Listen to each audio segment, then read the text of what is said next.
Troy University's fraternities and sororities created floats for the annual homecoming parade. These floats were judged by members of Troy's faculty and community. The theme this year was Tea Theme. We chose the theme. I really think it comes back to a speech that we heard Chancellor Hawkins give this past year.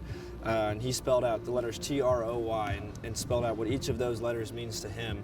And we thought to ourselves, what a great idea for the university as a whole. You know, we have that Power T as our logo, so we thought T is for Troy, but it's also for everything else. So we encourage students to think, what does T stand for you in the Troy context? Each Greek life organization who participated in this competition spent quite some time putting their floats together. Some took weeks, others took days. We spent about 6 weeks creating our float, from the beginning work to whenever we just had our float designed and drew out the design, and then also getting all of our chapter members to pump the tissue paper that goes onto the float.